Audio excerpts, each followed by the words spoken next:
Baghel cabinet की बैठक में अहम फैसले लिए गए हैं। कैबिनेट में कई सारे अहम फैसलों पर मुहर लगी है। कैबिनेट में नई नक्सल नीति को लेकर मंजूरी दी गई है। पत्रकार सुरक्षा कानून को भी कैबिनेट की मंजूरी मिली है। विधायकों के वेतन में संशोधन होगा। वेतन भत्ता पेंशन विधेयक 2023 के प्रारूप का अनुमोदन होगा। बैडमिंटन खिलाड़ी आकर्षि कश्यप डीएसपी बनेंगी। सरकार ने डीएसपी के पद पर नियुक्ति करने का फैसला किया है। नगरीय क्षेत्रों के आवासहीन व्यक्ति को जमीन का पट्टा मिलेगा। नगरीय क्षेत्रों के आवासहीन व्यक्ति को पट्टा मिल सकेगा। छत्तीसगढ़ माल और सेवा कर विधेयक 2023 के ड्राफ्ट को मंजूरी दी गई है। छत्तीसगढ़ में शिक्षा की गुणवत्ता को सरकार बढ़ाएगी। करीब 2500 करोड़ की विश्व बैंक परियोजना चाक को हरी झंडी दिखाई गई।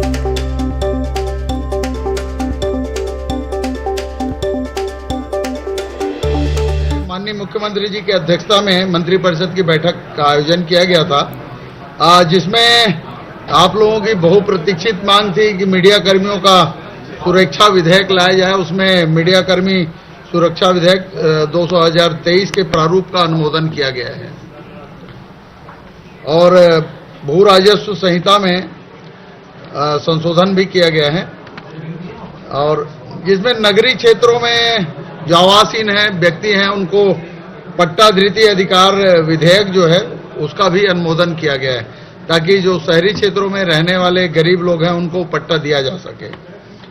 और दूसरा, छत्तीसगढ़ माल और सेवा कर संशोधन विधेयक माननीय महाराज जी के विभाग का है, उसका भी अनुमोदन किया गया है। और तीसरा, छत्तीसगढ़ नक्सलवाद उन्मूलन नीति का भी अनुमोदन किया गया है और छत्तीसगढ़ विधानसभा सदस्य वेतन भत्ता संशोधन विधेयक का भी प्रारूप का अनुमोदन किया गया, जिसमें पूर्व विधायकों की कुछ सुविधाएं हैं उन पर उनका अनुमोदन किया गया है।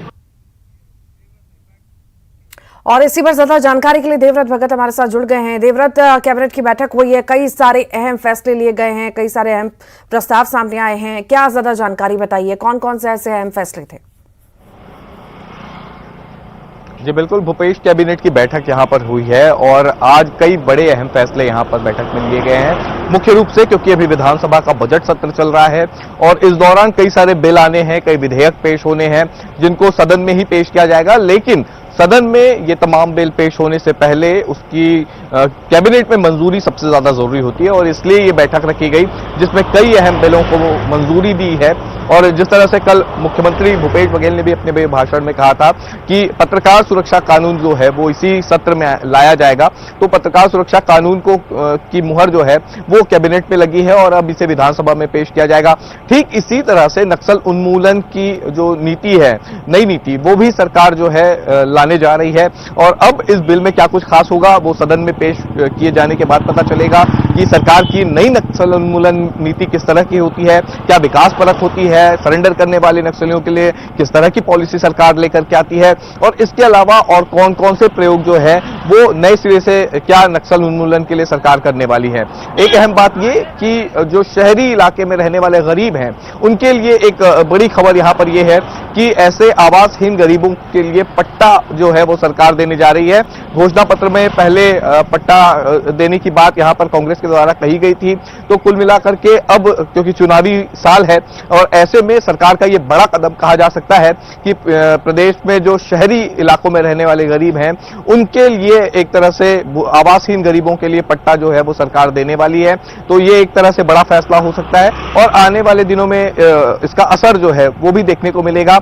एक अहम बात यहां पर यह भी आती है कि आकर्षि कश्यप जो कि इंटरनेशनल बैडमिंटन प्लेयर रही हैं, कई अंतर्राष्ट्रीय पदक उन्होंने हासिल किया है और उन्हें डीएसपी का पद देने का फैसला जो है वो कैबिनेट की बैठक में लिया गया है। संभवतः वो दूसरी ऐसी खिलाड़ी होंगी, महिला खिलाड़ी, जिनको डीएसपी का पद खेल के कोटे से दिया जा रहा है। इससे पहले सबा अंजुम जो कि हॉकी ओलंपिक में जो थी खेल करके आई थी, उनको एक बार जो है डीएसपी का पद दिया गया था और अब बैडमिंटन खिलाड़ी आकर्षि कश्यप को ये पद दिया जा रहा है। तो ये बहुत सारे जो अहम फैसले हैं वो इस कैबिनेट की बैठक में लिए गए हैं। ये तमाम फैसले विधानसभा में रखे जाएंगे, बिल रखा जाएगा, विधानसभा से बिल पास होने के बाद ये राज्यपाल के पास जाएगा और राज्यपाल के हस्ताक्षर के बाद ये तमाम जो बिल हैं वो प्रदेश में लागू हो पाएंगे। अब ये देखना होगा कि ये इस बिल के प्रारूप को तो जरूर मंजूरी मिली है, बिल के भीतर क्या कुछ है तो ये सदन में ठीक, बहुत बहुत शुक्रिया देवराज जानकारी को साझा करने के लिए। आगे बढ़ते हैं और अब बात करते हैं कवर्धा की। अवैध शराब पर पुलिस ने शिकंजा कसा है। पुलिस ने 2 तस्करों को गिरफ्तार किया। सब्जी के कैरेट में शराब तस्करी किया करते थे। 4,60,000 कीमत की शराब जब्त हुई है। मुखबिर की सूचना के बाद ही कार्रवाई की गई है। एमपी से लाकर दुर्ग भिलाई से खपाने की योजना थी।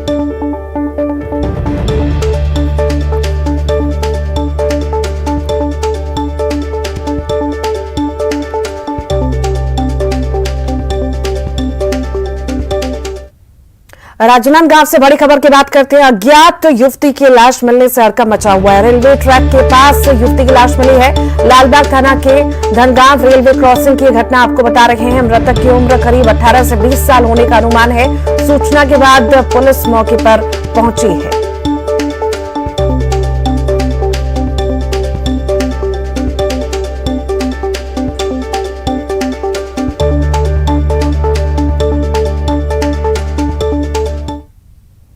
जबलपुर से बड़ी खबर है। पूर्व बिशप पीसी सिंह पर ईडी की रेड का ये मामला है। 2 दिनों की जांच के बाद टीम वापस लौटी है। सूत्रों के हवाले से बड़ी खबर है। कई अहम दस्तावेज और लाखों की नकदी बरामद हुई है।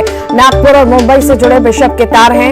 ईडी ने अभी मामले का खुलासा नहीं किया है। बिशप और उनके रिश्तेदारों को पूछताछ के लिए बुलाया गया है। ईडी ने भोपाल में पूछताछ के लिए तलब किया है। और ज्यादा जानकारी के लिए पवन हमारे साथ जुड़ गए हैं। पवन, पूर्व बिशप पीसी सिंह मामले में जांच लगातार चल रही है और आए दिन नए नए खुलासे हो रहे हैं। जी बिल्कुल, ये मामला जितने लंबे समय से चल रहा है उतनी ही गहराई इसकी बढ़ती जा रही है, यानी गंभीर होता जा रहा है। नए नए तथ्य सामने आ रहे हैं और माना जा रहा है कि जल्दी ही इसमें और भी कई खुलासे होंगे। जिस तरह से ईडी ने दस्तावेज जब्त किए हैं और सभी को तलब किया है, तो ऐसा लग रहा है कि कई और भी शहरों से और कई लोगों से इसके तार जुड़े हुए हैं। ठीक, बहुत बहुत शुक्रिया पवन।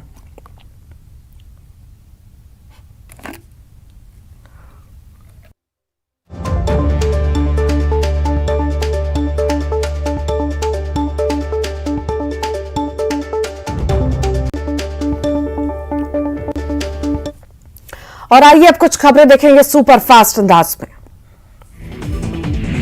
सीएम शिवराज सिंह पहुंचे बुरहानपुर। स्वर्गीय नंद कुमार चौहान की प्रतिमा का किया अनावरण। जिले को देंगे 76 करोड़ के विकास कार्यों के सौगात।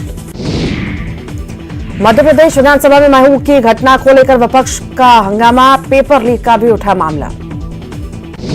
सदन नरोत्तम मिश्रा का कमलनाथ पर निशाना। पोस्टमार्टम रिपोर्ट आएगी तब स्थिति होगी साफ। किसी के साथ नहीं होने का दिया जाए, किसी के साथ भी अन्याय नहीं होने दिया जाएगा।